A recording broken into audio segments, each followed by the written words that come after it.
Hi there. So for this next painting, we're going to work from this photo, which is actually on my computer screen. Sometimes it's a good idea to use a photo on your computer screen because the lighting more closely resembles the light that you get in nature, as in the light coming from the sky. Gives it a bit of a backlit quality. And that can be a good thing. So we have this scene here of a path with two people on it going into the distance under a train trestle. And what we're going to do is figure out what our main lines of color are and then block those main colors in. So I'm trying to hold my camera still as I do this. So one line would be maybe here between these greens and the upper yellows. Another one here between the path and the green. And you can draw the actual trestle. Yellow here, another yellow here. And don't worry about this or these greens yet because they're at the very front or top layer of the painting. And you don't want to have to paint around them, so we'll put those on last and the figures on last as well. Because if we put the figures on first, and then somehow a leaf gets on top of one of them, it's just going to look really weird, like they're see-through or something. So you want the things that are on top to be on top, and therefore, for the most part, painted last.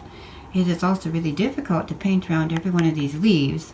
It's much easier to have the sky in behind and paint those leaves on top. So, on our canvas, we're going to make a line with chalk that goes like this, and divides it into quadrants so that we can judge where our main lines are going to be. This one here, we're going to start with on the canvas. If our main intersection's here, well, it's down on that angle and that far from our main cross, center of the cross. So go ahead and make a cross on your canvas. Make sure your canvas is the same shape as this. If it isn't, you're going to run into troubles with it's appearing squished or stretched. Okay, so if you have a square canvas, you're going to have to cut off some of this picture so that it will fit, and make sure I would cut off both the bottom and the top in that case to make it still look nice. And or you could cut off part of your canvas or your paper to make it loosely match this rectangular shape. The colors are a little more intense than what you see here. Let's see if I can get you to see it. More like that. Okay. So, having had a good look at that picture, we'll return to our canvas. Okay, so I'm going to use a piece of chalk and come in with those main lines. Again, if you want to, especially easily with chalk, you can divide your painting into quadrants and use those as ways of measuring where these lines are. For example, this line starts about here compared to, on the picture, the difference between here and here. It's about here. Actually about here. Okay, so then I tend to just freehand, but because I just freehand, I have to do it over again a few times. Okay, so it's like that, like that, like that. I'm just doing the main color areas. I don't always get it right the first time. In fact, usually not. So I spend some time fixing it, but that's the way I paint. Okay, so this trestle's coming in about here. Yellow. One clump of yellow.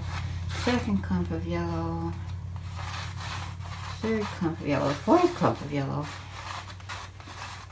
And the rest we're going to leave blue because we're going to go over top of it with the leaves rather than the other way around. That yellow comes in front of here. And then we've got sort of a dark green going up here. Okay, so those are our main color areas. Now we just have to fill them in with the colors that the average color that we see in each area. So in here we're seeing overall brown, really, sort of an orangey dull brown. But there are leaves in there, and some of them are orange, and some are yellow, and some of them are brown, and so on. But the overall impression that you get of that color is like a mid dusky orange brown. So that's the color I'm going to paint this. This has dark, medium, and light leaf green, tending on the dark side. So I'm going to paint that a mid leaf green. This is a sort of green gray right through here, so I'll just paint that all in mid green gray. This is bright, beautiful lemon yellow to cadmium yellow, and this is a very nice sky blue going towards the turquoise. So those are the colors we'll mix up in just a minute. Okay, so I went ahead and painted those colors. I'm going to just make a few notes while I'm at this stage. So this can be messy, it doesn't really matter. We're just trying to get a general sense of the areas of colors. So here we've got that sort of brown, mid-brown that I was talking about. And here's the green and the area of yellow, which actually goes higher than that, and our blue sky.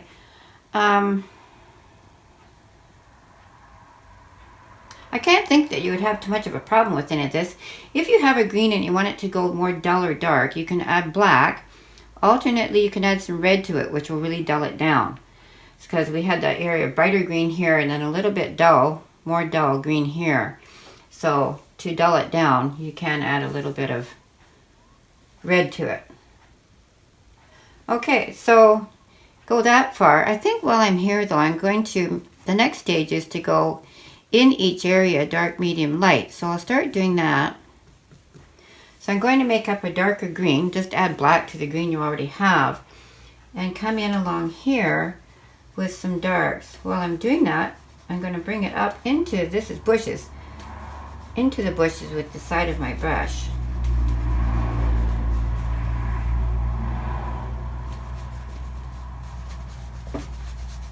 Anywhere that it's super dark.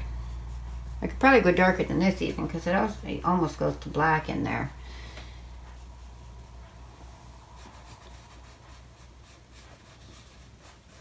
Going up because the direction of any of the foliage behind is upwards.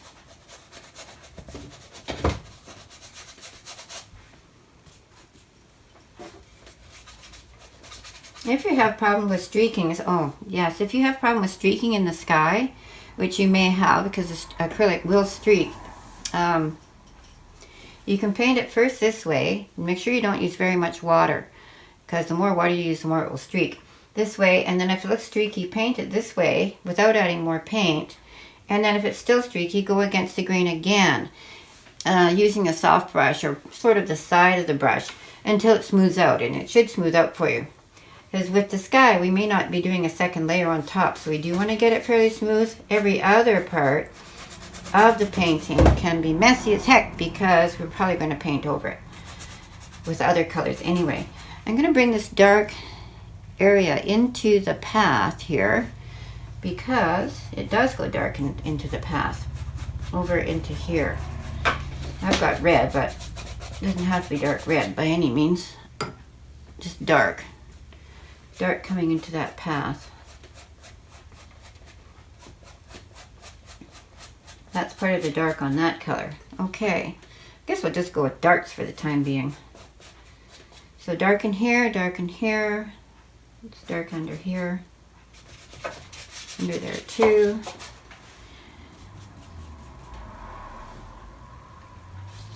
This is quite dark, especially at the edges. So I know it's going to use pure black. Okay, so I'm putting some of the darks in every different color area. You can do it by color area, or you can do all the darks at once. If you're going to do all the darks at once, it's sort of best to get a neutral dark that will fit almost every color, which is sort of a gray, I guess, dark gray. Bordering on black in this case. This part is very dark.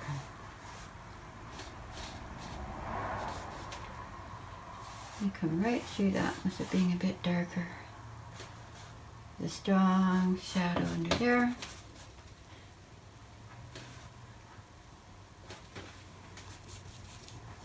As acrylic dries, it goes lighter. So we're going to go back in thicker again.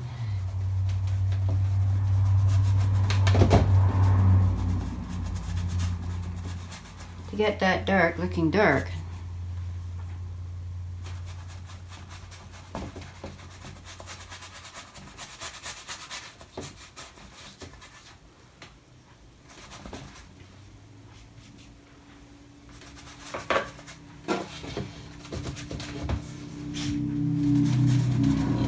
Up in through here.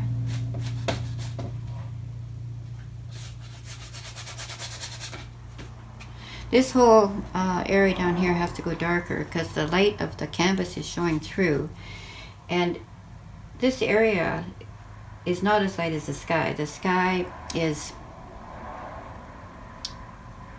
producing light. Well, the sun's producing light, but the sky is much lighter because of that sun than this ground, which is actually in shadow, not even reflecting the sun. So we have to darken that up because it can't seem as light as the sky. So I'm just going to darken that up.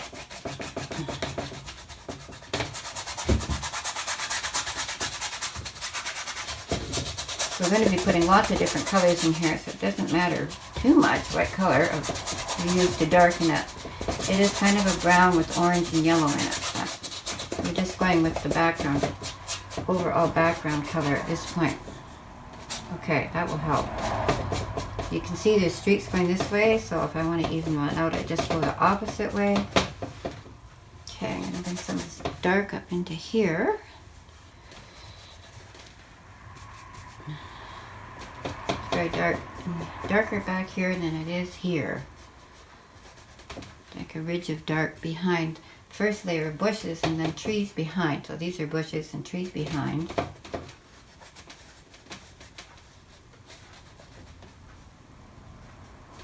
Okay, like that.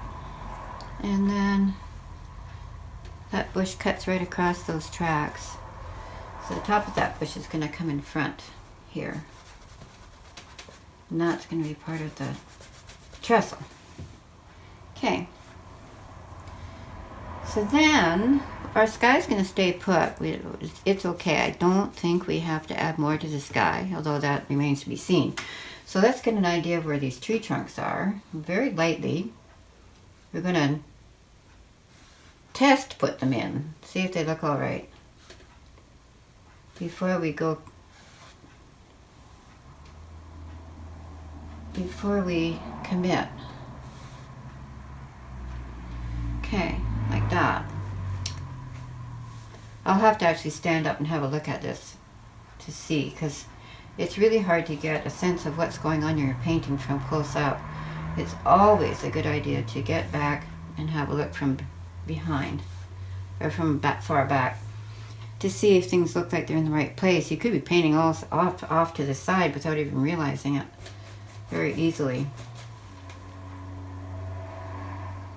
Okay, then we're going to have to do dark, medium, light on these leaves. Dark yellow. You can add black to yellow. It usually turns green, so I'm going to add black to the yellow and then also red to come up with a darker yellow color.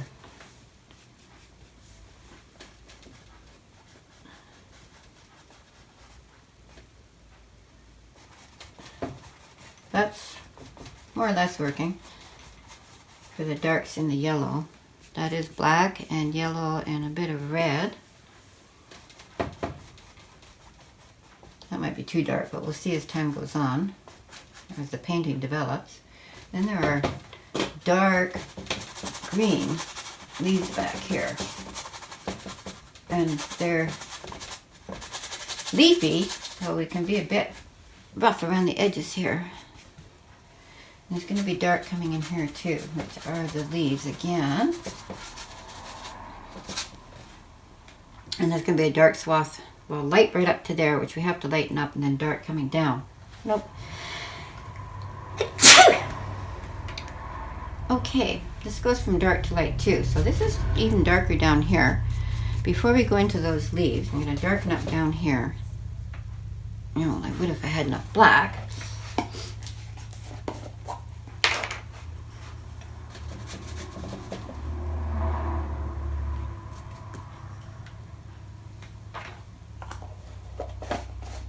It's a very pretty scene, actually. To my mind, anyway. Okay, so this is going to go to dark down here. And then the darks, because it's leaves and then ground and under, the darks do this to a large degree, sort of around the leaves. So we can put it in, do it like that. Then we'll be putting the other colors in similarly too, so that it does give the idea of being leaves.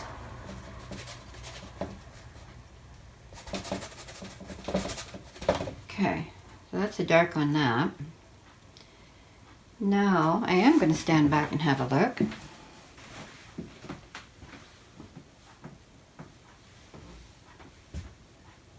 So far so good. You can see that these yellow leaves look green. That's because they've been painted on top of the blue. And blue and yellow make green. So we have to make that yellow a lot more opaque in order for it to show up over that blue. The way we do that is, because we already have a layer, we can add white to the yellow, and that should make it show up more. We don't necessarily want a paler yellow, we want a more opaque yellow. So we'll try it and see if it works. So I'm mixing white in with the yellow right now, and that is going to work. Okay, so we added white to it, and you see how it shows up more now. But we may have to do this a few times with the second and third coat in order for that to really show up against the sky. We had to paint the sky underneath because trying to paint around all of these individual leaves would get very difficult. Well, I'm not saying we had to, but it's easier to. It's always easier to paint a positive space than a negative.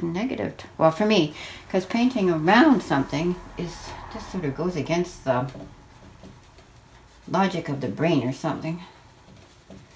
Brain doesn't want to do it. I guess that's because you're used to seeing things in terms of positive shapes, the shape that they are, and not in terms of their cutout shape, so to speak. So I'm going to do the same here. I want those leaves to show up, so I'm adding white to the yellow so that it will show up, and down here too. I may have to paint yellow on top of that again. That's okay. You have to do what you have to do. See, that's still green back here, so I'm going to have to add some white and yellow on top of that. And those are very bright leaves back there, so we want them to be very, very bright. There's some in here. I'm adding white to that too, because I can see we're going to have the same problem, so I may as well just do it properly from the start. I might have to do a second coat on that. You can see it's looking quite green. This comes down echoing this. And those trunks we can put back over top again. They're going to be put in finally last because they're in front of everything. So it's nice to know where they are, but if I paint over them in the meantime, that doesn't matter because we're going to put them back in. Okay, this is going to come down that way. Maybe even more. Bright yellow in here. Okay, this yellow, any yellow in here is a lot more dull. And soon we can come back with the green on top. And there are two figures over here that we can put in too. I'm going to try and put some of the dull reds in here while I'm here. And then put some of the red in the leaves too. The reddy orange. Okay, so I don't know if this will work because this is a lot brighter. I actually don't want it to be bright in this case. That might be okay.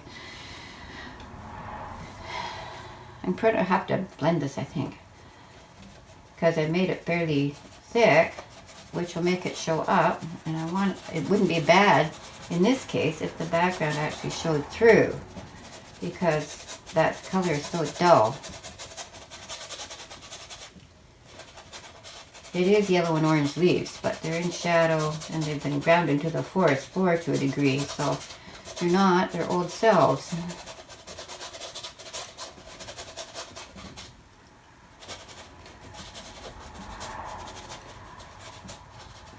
I better cut that up, this line here. Probably wouldn't be quite such a line. That's not too bad, it's working okay. You can get them brighter later, or more leaf-like later, only if we need to. In my opinion, you know, no work is necessary unless it's necessary. If it's not going to make a difference to your painting looking better, or saying what you want it to say, or feeling how you want it to feel, as in making a viewer feel how you want them to feel, then don't do it. It's wasted effort in that case. Painting doesn't have to be a photo, it just has to get across whatever it is you're trying to say about whatever it is you're painting. So, in this case, I think I'm trying to get a feeling of sort of a mystery and,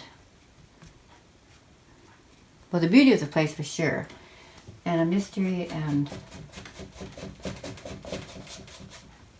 a nice feeling. It's a bit of mystery. And maybe anticipation of something good, or something. Maybe the unknown. Kind of an excitement. Okay, I'm bringing that color up into there, just a little bit. Okay, now we'll put some of that red into the leaves, and then I'll have to get back from it and see if it's dull enough down here compared to the sky, which has to be much brighter. Remember, it's giving off the light. That's too bright. So I think I'm going to add a bit of white to it. Yeah, it's more orangey than that. Definitely more orangey than that. Add more yellow. There. Might have gone a bit pink on me, but sanity. Put it in and have a look later when we get back from it. We can have a look.